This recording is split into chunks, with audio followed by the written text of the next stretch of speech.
Bonjour à toutes et à toutes. Je vous propose d'attendre encore une petite minute avant de commencer, le temps de laisser le temps de laisser à tout le monde de se connecter.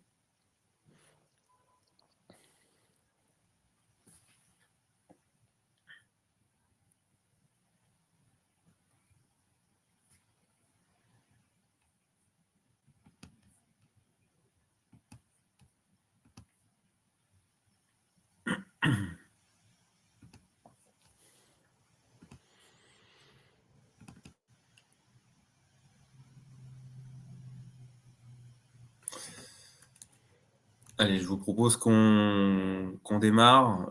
Vous avez un chat à votre disposition si vous souhaitez poser des questions. On y prendra le temps d'y répondre en fin de webinaire. Donc, bienvenue à toutes et tous sur ce webinaire animé par IBAN First.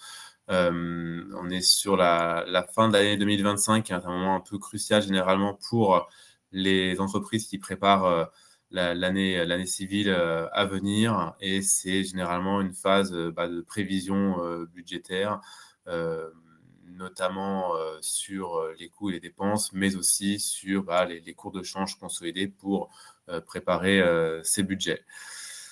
Je suis William Gerlach, responsable de la salle de marché d'IBAN First et de la fonction Account Management, et je suis accompagné aujourd'hui d'Ivo Mertens, qui est notre Chief Revenue Officer chez IBAN First. Bonjour Ivo.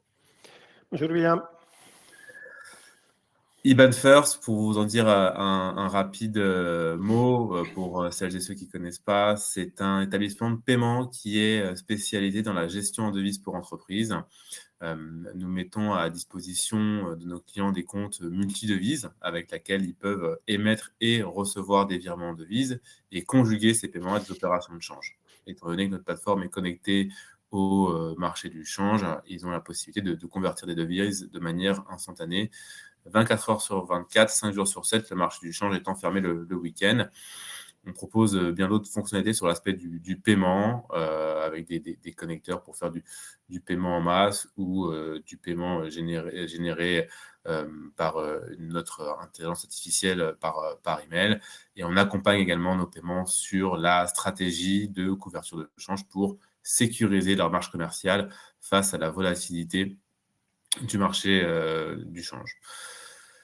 C'est l'objet du coup de ce webinaire, c'est de voir un petit peu ensemble, dans un premier temps, l'actualité économique passée et à venir, qui va venir rythmer le marché du change, et de voir quels réflexes et quelles stratégies adopter pour sécuriser vos marges commerciales pour cette fin d'année, si ce n'est pas le fait encore, ou pour l'année 2026 à venir.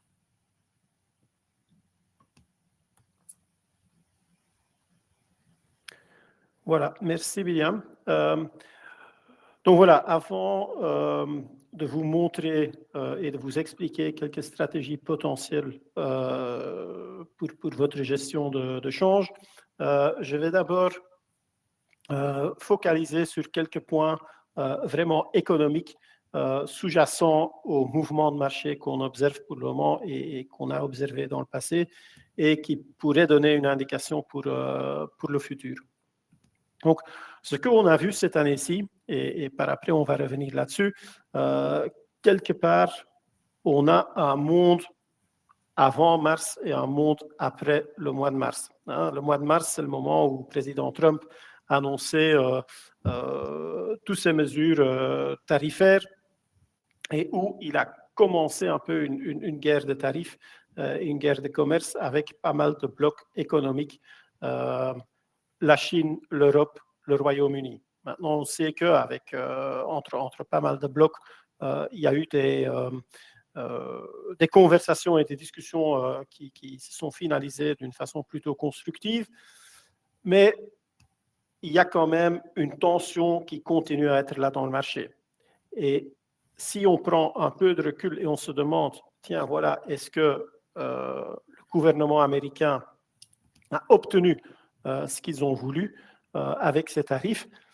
À première vue, la réponse est oui.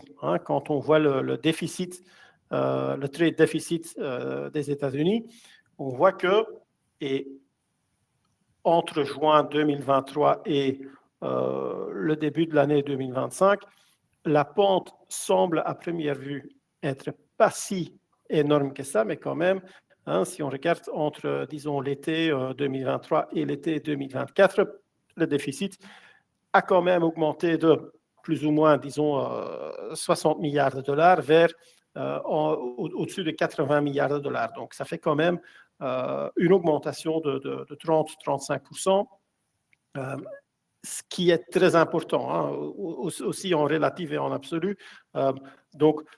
Et c'était ça exactement ce que Trump a voulu contrer avec ces mesures. Ce qu'on a vu après, c'est que ce déficit a monté en flèche pendant quelques mois. Qu'est-ce qui s'est passé? Dès le moment où les tarifs ont été annoncés et le moment où ces tarifs allaient rentrer en vigueur, évidemment, tous les importateurs américains ont placé encore des ordres. Tous les exportateurs en Europe, en Asie et ailleurs ont encore envoyé un maximum de marchandises vers leurs clients américains, qui a provoqué cette hausse énorme. Et on voit évidemment par après une chute. Et on voit quand même que là maintenant, le déficit se stabilise, mais quand même à des niveaux qui sont nettement inférieurs par rapport à ce que c'était. Donc, à première vue, on dirait oui, le gouvernement américain et le président Trump, ils ont ce qu'ils voulaient avoir. Mais tout ça, ça a quand même eu un prix. Quand on regarde l'impact que ça a sur l'inflation, et là on montre l'inflation de production, donc le Producer Price Inflation. Ce sont dans certains pays, ce sont plutôt des estimations.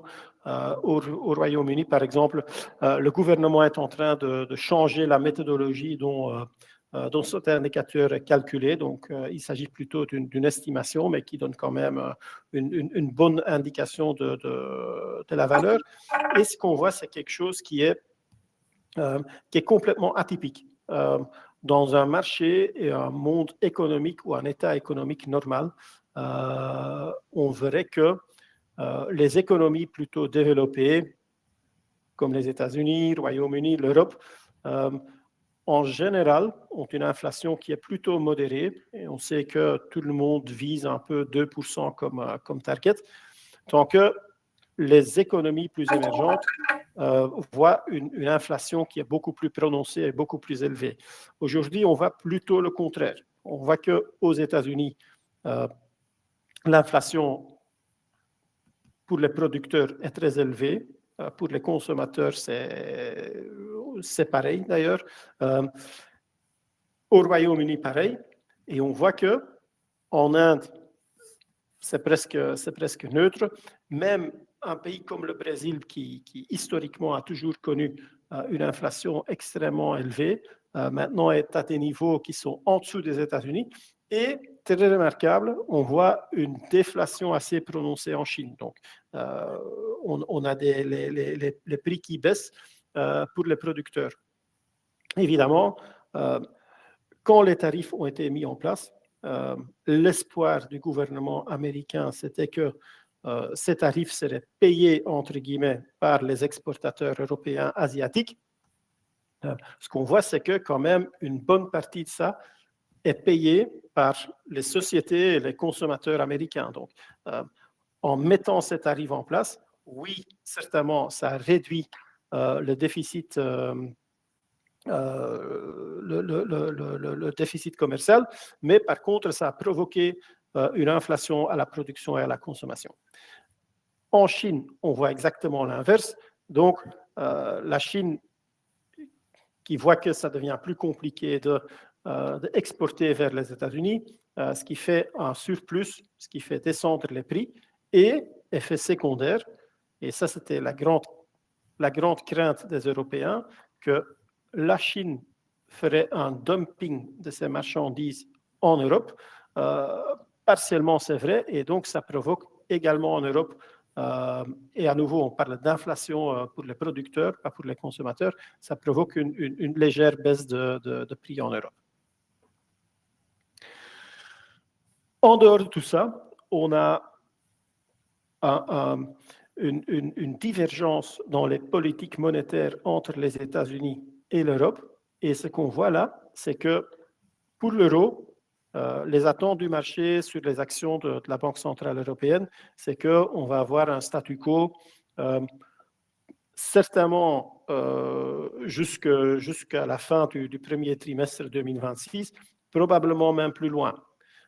Aux États-Unis, par contre, on voit complètement l'inverse. Donc, on a vu que, et ça a été le cas très récemment, quand la Banque centrale américaine, la Fed, a fait baisser ces taux principaux de 25 points de base, le marché prévoit qu'on aura encore une fois 25 points, avec une grande probabilité. On le voit sur le graphe là qu'on a déduit des données du Chicago Mercantile Exchange.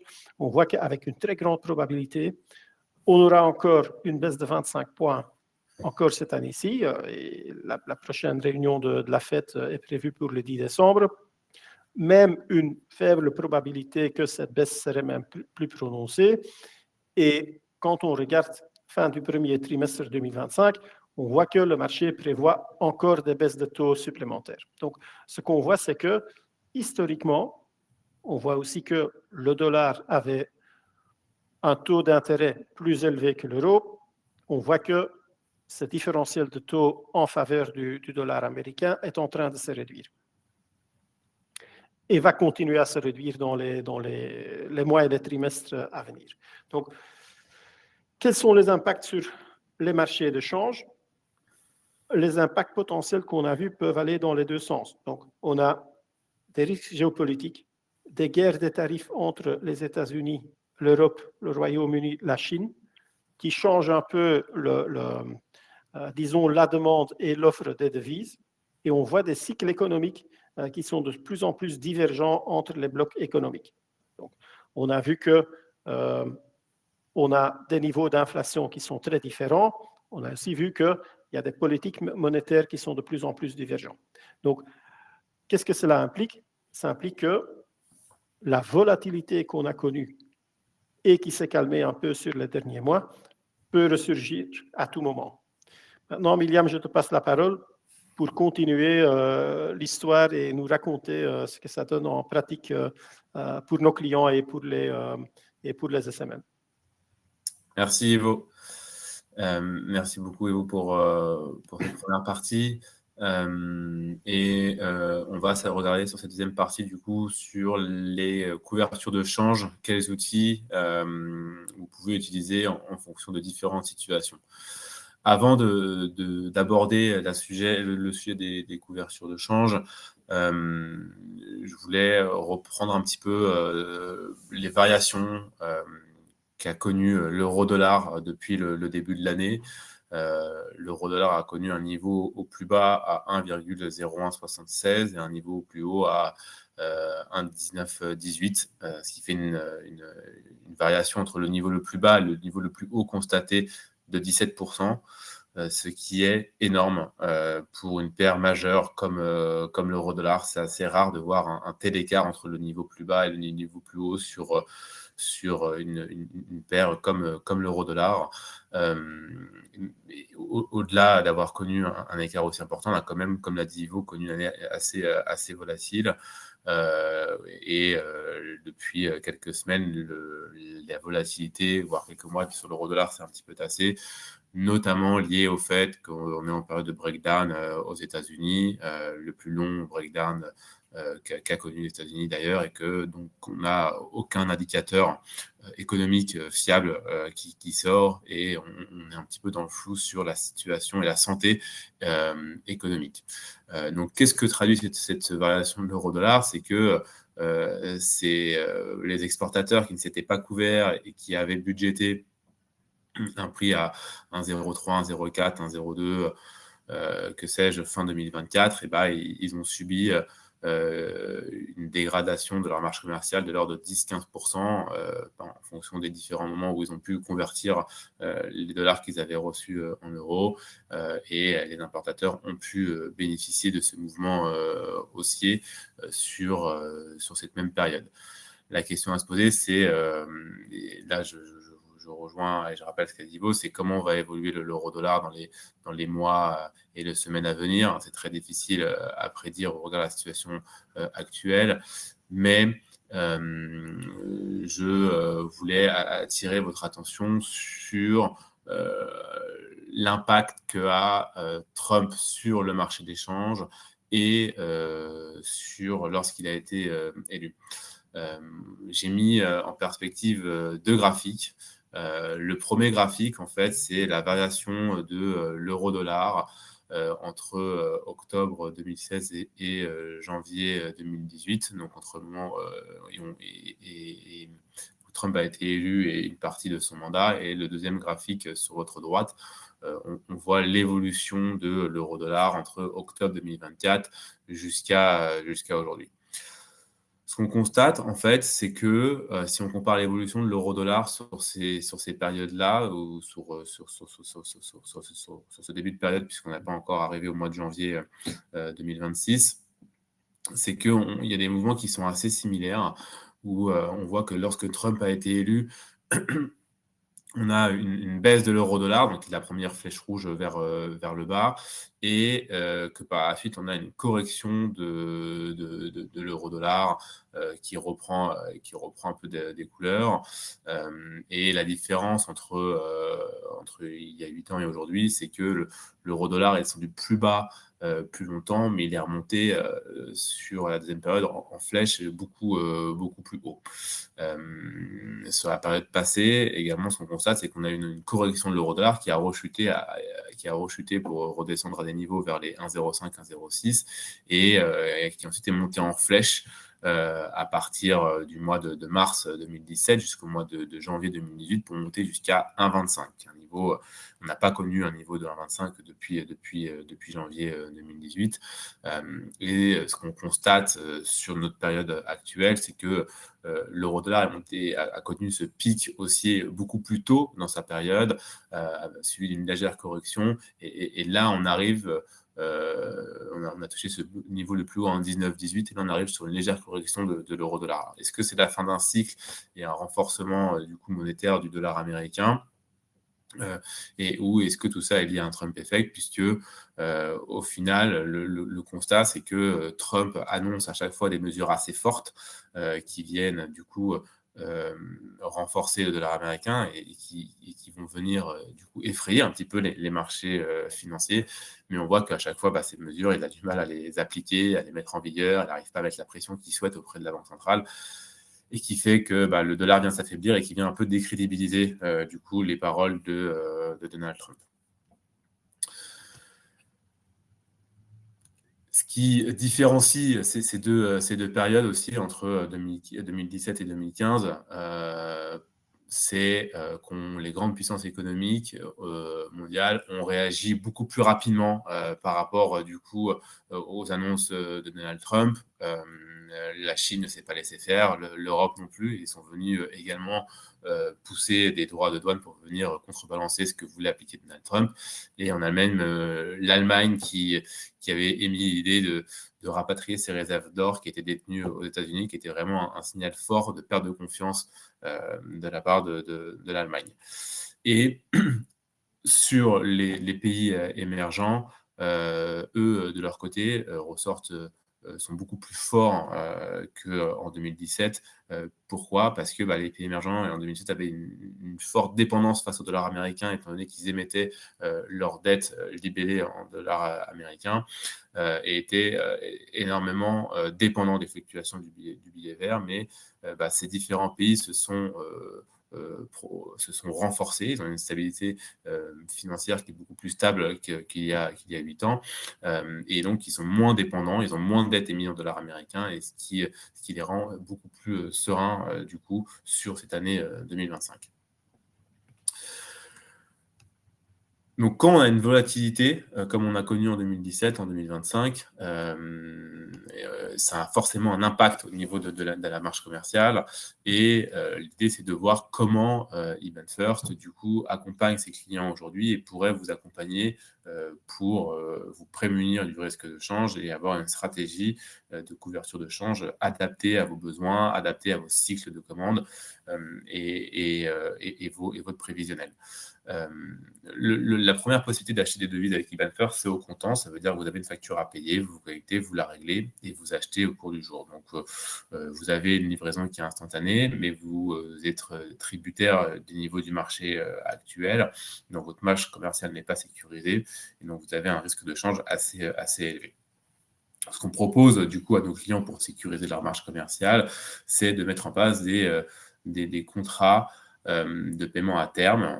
Et on propose 3 types de différents de contrats, ce qui vous permet de sécuriser un cours de change aujourd'hui effectif à une date future. Ça veut dire qu'on va déterminer un montant en devise que vous allez acheter, par exemple 100 000 $ pour dans 3 mois, et l'échange de flux, du coup, interviendra à l'échéance du contrat au cours de change qu'on aura convenu aujourd'hui. Il existe 3 types de contrats: les contrats de paiement à terme fixe, flexible et dynamique. Je vais revenir du coup en détail et vous expliquer la différence entre ces 3 contrats. Pour terminer sur cette slide, des personnes qui vont mettre en place des couvertures de change, c'est des personnes qui vont décider de se couvrir pour sécuriser leur marge commerciale, parce qu'elles vont considérer que les niveaux de marché actuels leur permettent de sécuriser leur marge commerciale et sont intéressantes. Le niveau est intéressant pour faire face à leur futur décaissement ou encaissement en dollars américains. Les personnes qui décident de ne pas se couvrir et de ne pas prendre de position de couverture de change, au final, elles se positionnent aussi et elles se couvrent aussi. Pourquoi ? Parce que ça veut dire qu'elles considèrent que le niveau actuel n'est pas satisfaisant pour eux, et donc du coup, elles estiment que le niveau futur sera plus attractif pour elles. Donc, ce que je veux dire par là, c'est que décider de mettre en place une couverture de change, c'est se positionner et c'est se couvrir contre une future variation de l'euro-dollar, mais de ne pas mettre en place une couverture de change et effectuer uniquement des opérations change de comptant, c'est aussi se positionner, et c'est une sorte de se couvrir aussi, parce qu'on considère que le niveau actuel est moins opportun qu'un niveau futur. Les différents types de contrats de couverture de change qu'on propose, comme je disais, il y en a 3. Donc, vous avez le paiement de change à terme fixe. Ça veut dire qu'on fixe un cours de change aujourd'hui, effectif à une date future. Donc, par exemple, on achète 100 000 $ dans 3 mois, et donc dans 3 mois, on vous livrera en une seule échéance les 100 000 $ au cours de change convenu aujourd'hui, ce 6 novembre. Le deuxième type de produit qu'on propose, c'est le paiement de change à terme flexible. Donc là, prenons l'exemple de 200 000 $ sur 6 mois. Donc, ça veut dire que vous vous engagez à acheter 200 000 $ sur 6 mois, mais on ne va pas vous livrer les 200 000 $ uniquement en une seule fois à 6 mois. C'est comme si vous alliez avoir une enveloppe de devises utilisable en plusieurs fois. Ça veut dire que on va déterminer un cours de change qui va être fixe, et entre aujourd'hui et la date d'échéance du contrat dans 6 mois, vous allez pouvoir venir piocher dans cette enveloppe de 200 000 $ en une ou plusieurs fois en fonction de vos besoins. Donc, vous allez pouvoir venir piocher une fois 50 000 $, une fois 20 000 $ en fonction de vos différentes factures à payer, toujours au cours de change garanti de l'enveloppe. Donc, vous avez plus de flexibilité d'utilisation, c'est-à-dire que vous estimez un décaissement en dollars sur une période donnée, et vous allez pouvoir du coup utiliser cette enveloppe au cours de change garanti. Le dernier type de produit que l'on propose, ce sont le paiement de change à terme dynamique. Le mécanisme de livraison des flux est similaire au celui du paiement de change à terme fixe, c'est-à-dire qu'on détermine un montant à une échéance. Donc, vous avez, par exemple, on achète 150 000 $ pour dans 3 mois, et donc dans 3 mois, on va vous livrer les 150 000 $ en une seule livraison. La différence du contrat à terme fixe, c'est que le contrat à terme fixe, vous avez un taux et vous retrouvez ce même taux à échéance. Le paiement de change à terme dynamique, c'est que vous avez un cours minimum auquel vous êtes sûr d'acheter vos devises, mais à échéance, vous pouvez bénéficier d'une performance du marché s'il y a. Donc, généralement, on détermine ce qu'on appelle un cours de protection, un cours au pire auquel vous allez acheter vos dollars américains, et un cours de participation, c'est-à-dire un cours bonifié jusqu'auquel vous pouvez acheter vos devises. Par contre, si on compare le paiement de change à terme fixe et le paiement de change à terme dynamique, le cours de protection sera forcément inférieur au cours sur un terme dynamique, sera forcément inférieur de celui d'un change à terme fixe, puisque du coup, le change à terme dynamique vous permet d'aller chercher un boni à échéance, et donc du coup, il faut dégrader ce cours de protection pour pouvoir aller chercher une performance à échéance. Et donc, pour comparer le change à terme fixe et dynamique, où on a une seule livraison à l'échéance par rapport au terme flexible, où le terme fixe, c'est une enveloppe de devises. Sur les changes à terme fixe et dynamique, ce qu'on propose à nos clients, c'est en fait de faire différentes livraisons, c'est-à-dire qu'on va stripper, on dit qu'on strip la position, on va vous livrer par exemple 20 000 $ tous les mois pendant 6 mois pour éviter d'avoir un seul gros décaissement sur une seule échéance. Si on compare, j'ai fait une comparaison du paiement de change à terme fixe avec le paiement de change à terme flexible pour illustrer la flexibilité que propose un contrat à terme flexible, mais aussi le coût qu'il représente. Dans le premier cas, du coup, c'est ce que je vous disais, c'est qu'on met en place un strip de termes fixes. Ça veut dire qu'on on fait une prise de position multiple avec des maturités différentes. Dans notre cas de figure, on va acheter 3 fois 300 000 $ avec une fois une échéance à 4 mois, une fois une échéance à 8 mois et une fois une échéance à 12 mois. Donc, vous allez avoir 300 000 $ qui vont être livrés à chaque fois. Et par rapport aux conditions de marché retenues au moment de l'exercice, vous avez un cours garanti qui est de 1,1050. Donc, on va couvrir au final 900 000 $ pendant 12 mois, qui vont être livrés à 4 mois, où on va livrer 300 000 $ à 4 mois, à 8 mois et à 12 mois. Et vous aurez un cours qui sera à chaque fois de 1,1050, peu importe le niveau du marché à échéance. Si on prend le même montant, on veut couvrir 900 000 $ sur un an, mais via un contrat à terme flexible, ça veut dire que vous pouvez utiliser vos dollars américains quand vous le souhaitez, pendant une fenêtre de 12 mois, une fois 100 000, une fois 300 000, une fois 400 000, sur toute la période de l'enveloppe. Mais étant donné que vous allez avoir de la flexibilité d'utilisation, vous allez payer du coup une flexibilité qui va se refléter dans le cours de change, puisque là, du coup, à condition de marché égal, on aura un cours de change qui sera de 1,10. Donc on voit que sur un contrat à terme flexible, on a un cours de 1,10 par rapport en découpant la position avec des termes fixes, on a un cours de 1,1050 sur un nominal de 900 000 $. Dans notre exemple, ça représente un écart qui est de 3 700 €. Donc, il n'y a pas un produit qui est mieux qu'un autre. On peut faire une combinaison des deux produits pour répondre à vos besoins et répondre au mieux à vos décaissements ou encaissements de devises que vous provisionnez. Et pour ça, je vous invite à échanger avec vos chargés de compte, parce qu'on a des équipes dédiées qui travaillent sur ces sujets-là pour vous proposer une stratégie de couverture de change sur mesure qui va correspondre à votre besoin et correspondre à l'exposition aussi que vous souhaitez prendre. Et la manière de couvrir aussi son budget, c'est pas forcément de couvrir 100% de son budget. Je pense que c'est comme dans la vie courante, il ne faut pas forcément mettre tous ses œufs dans le même panier, mais voilà, nous, ce qu'on préconise à nos clients, c'est de peut-être couvrir 40, 50, 60% des besoins sur une fin d'année lorsqu'on est en train de retenir son court budget pour être sûr que une partie de nos achats de devises sont sécurisés et correspondront au court budget qu'on aura retenu. Et le restant, où on le fera à travers du change au comptant, si le marché est intéressant, ou on remettra en place des couvertures en cas de mouvement de marché. Comme ça, vous n'êtes pas bloqué sur un seul niveau, mais vous pouvez rentrer sur différents niveaux tout au long de l'année pour compléter vos couvertures, ce qui va vous permettre au final, sur vos achats de devises de 2026, d'avoir un cours de change moyen pondéré qui reflètera au mieux les mouvements de marché que l'on va connaître. Et là aussi, c'est le rôle du coup de votre chargé de compte de vous proposer différents types de produits de couverture avec différents montants sur différents niveaux. Pour illustrer du coup comment fonctionne du coup un contrat à terme fixe sur cet exemple-là, on a une personne qui achète du coup 120 000 $ contre de l'euro.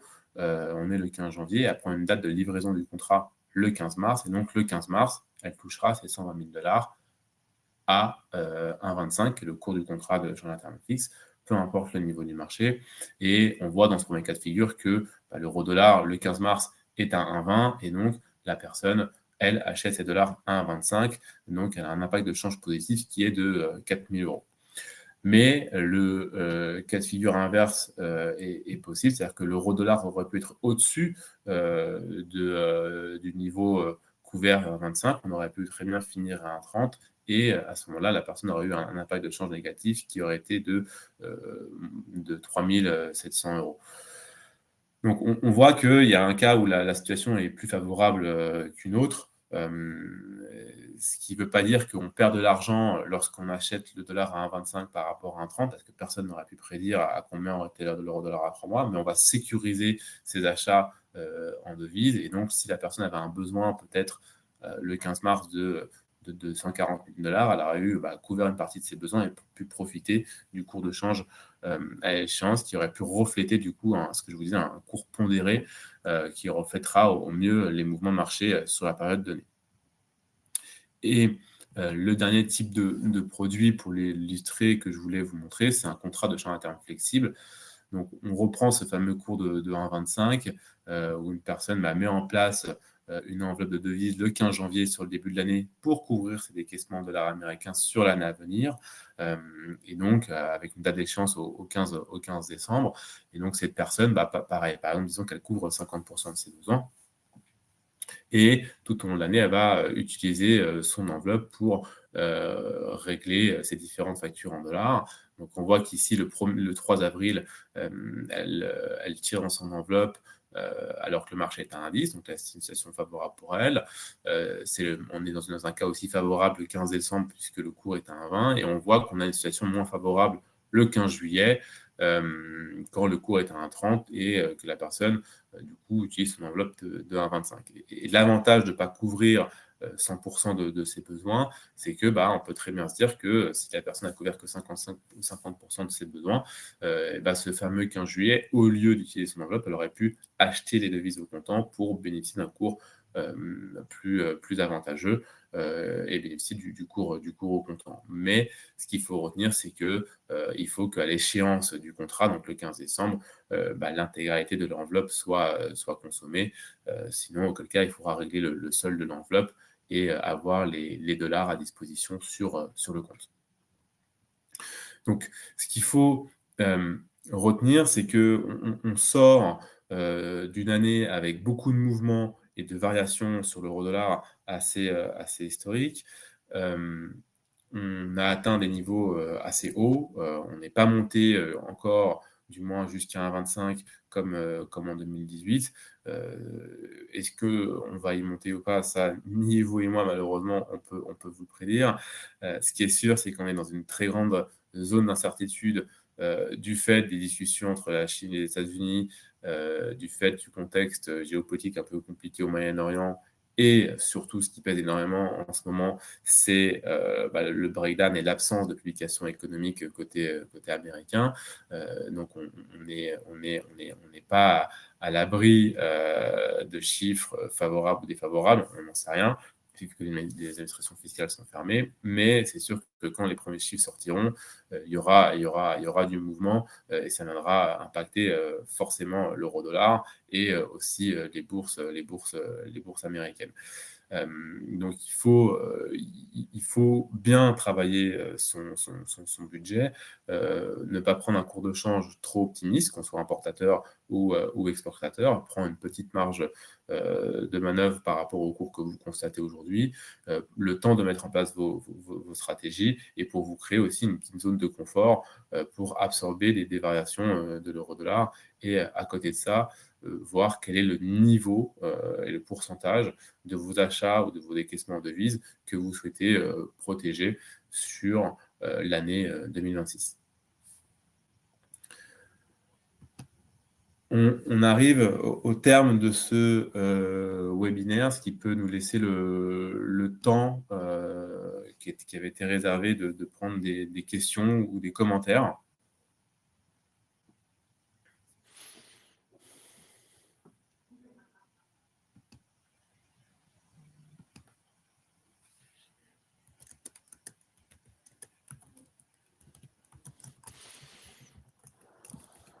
Tout semble être très clair. doit être le cas.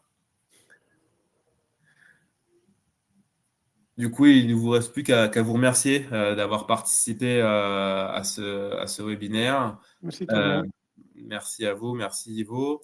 Ce webinaire a été enregistré, donc vous pourrez bien sûr le revoir et un lien vous sera partagé. Et si vous souhaitez échanger sur des cas de figure particuliers, n'hésitez pas à vous tourner vers votre chargé de compte pour qu'il puisse vous accompagner et vous aider sur vos besoins en devises de 2026. Merci beaucoup et bonne journée. Bonne journée, très bonne fin d'année. Au revoir.